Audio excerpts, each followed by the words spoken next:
Hi everybody, Mr. K here. We're going to start section 2.3 today. 2.3 is a section that will take about 4 days, and these notes are over just the first day of the section. The section's entitled Momentum and Impulse. But first, a little bit of review. Force and acceleration. Remember that if something changes velocity, that means it accelerates. And if something accelerates, that means a force is or was applied to it. Now it makes sense that a greater force would be required to stop a moving object if the object has either a greater mass or a greater velocity. If either one of these two things are true, then we would need a greater force to stop the object. Momentum is the term that combines these two concepts of mass and velocity. Momentum is equal to mass times velocity. So this is the equation for momentum. This is the Greek letter rho. So rho equals mv. Don't be confused. Sometimes we use rho, or we do use rho, for density as well. So sometimes sometimes rho will be density, and sometimes rho will be momentum. The units for momentum are kilogram meters per second. Again, this makes sense because mass is in kilograms and velocity is in meters per second. And momentum is a vector. And then again, that makes sense as well because velocity is a vector. If we have a vector times a scalar, it's still a vector. So velocity is a vector, therefore momentum is a vector as well. A new term also, impulse. Impulse is a change in momentum.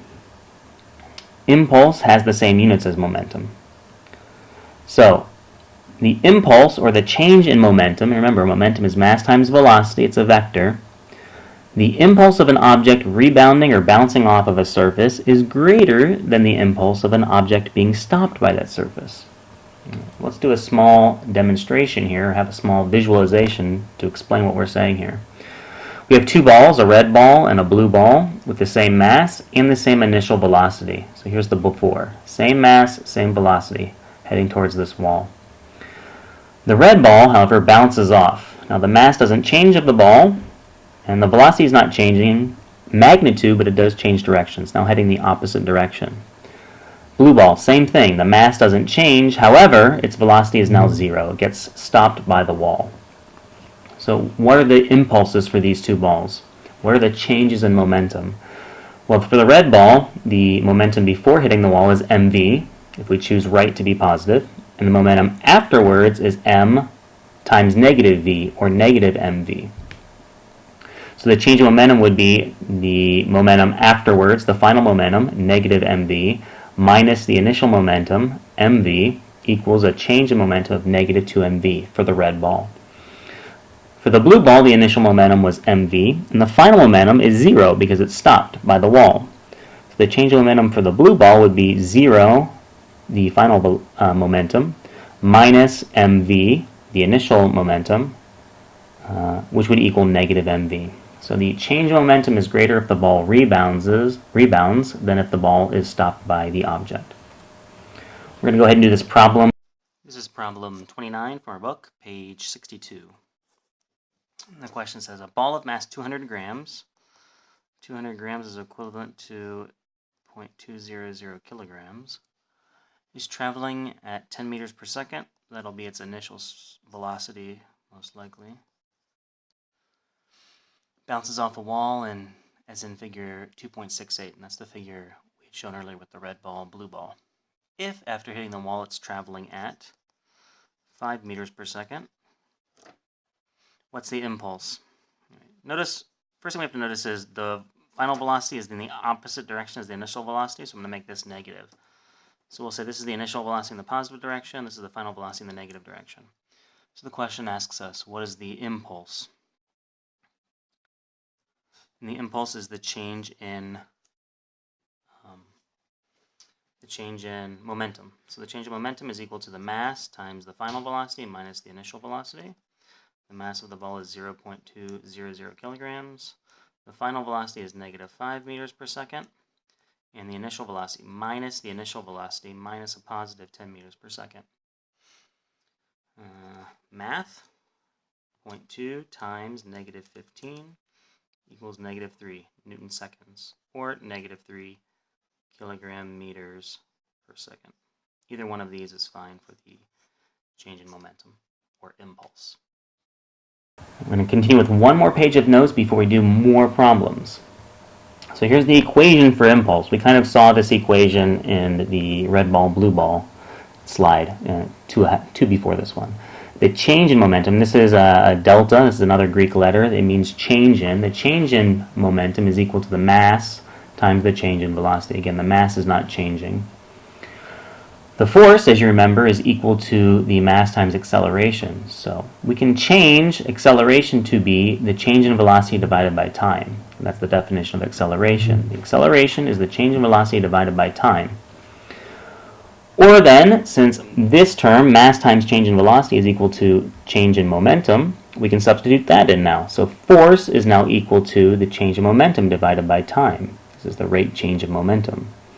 We can rearrange this equation to solve it for delta rho. Delta rho, or the change in momentum, is equal to the force times time.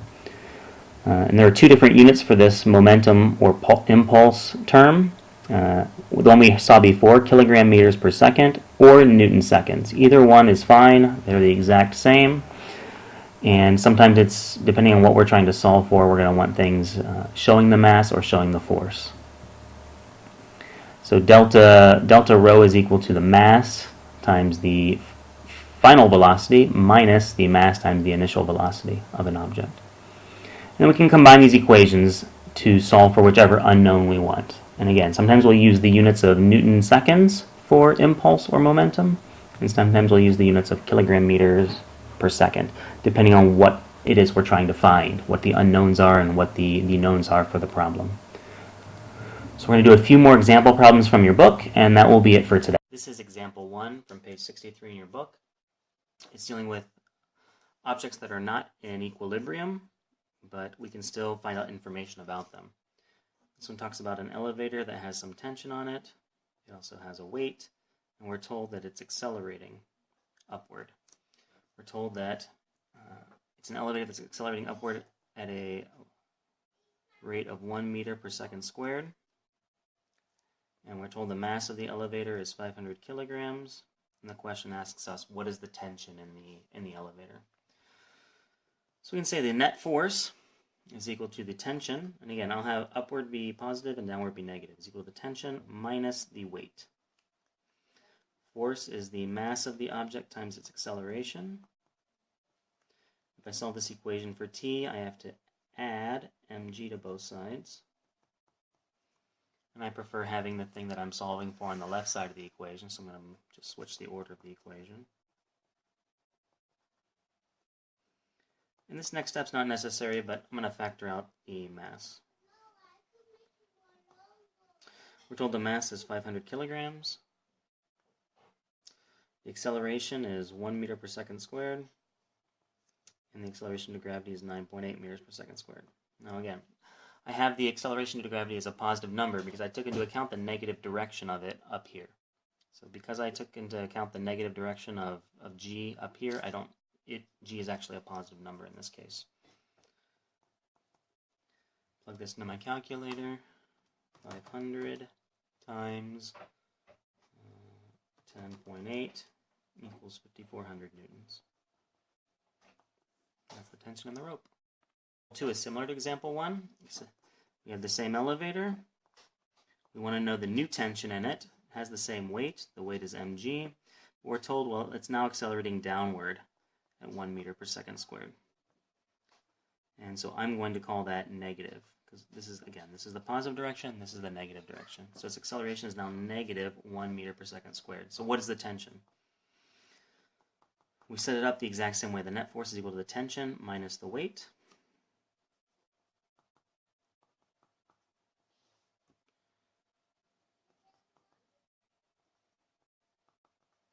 All this is the same, that's why I'm not saying anything. If you need to go back and watch the previous video, please do so.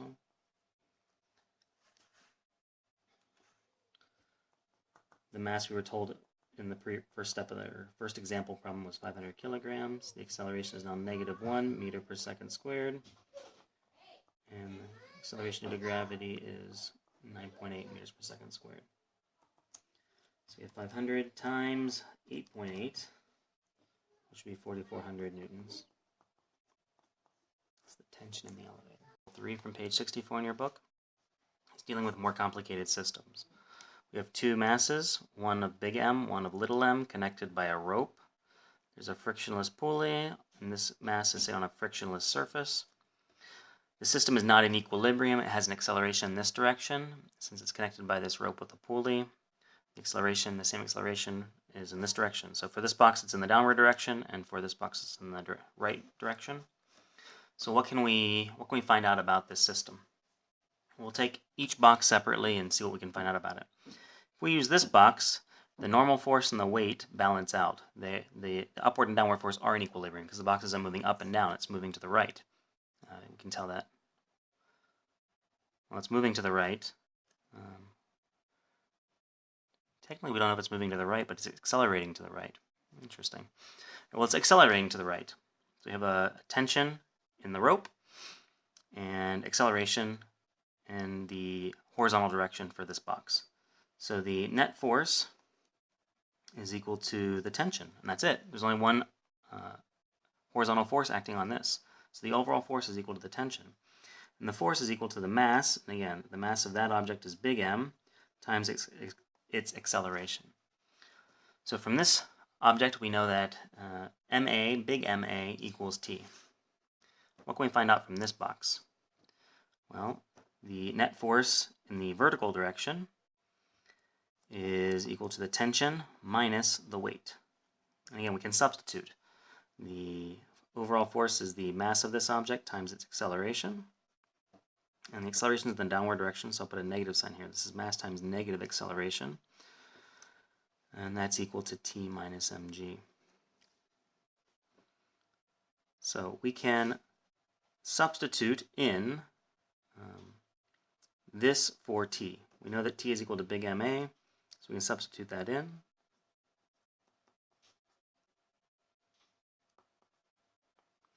If we wanted to solve for the acceleration, we know what g is 9.8. If we were given the mass of the boxes, we could solve for acceleration. So let's go ahead and rearrange this equation so we can solve for acceleration. I'm going to move this term over here and this one over here. So we have positive mg, when I add mg to both sides, equals big ma plus little ma. And this becomes positive when I move it to the right side, plus ma to both sides. I can factor out an a on the right side of my equation.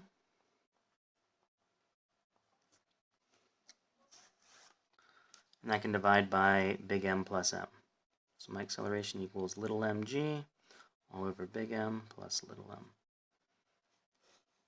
So for this system, this complicated system, if we were given the two masses, we could find out what the acceleration of this system is. Problem from the book in the first day of section 2.3, example 4 from page 64, deals with a parachutist.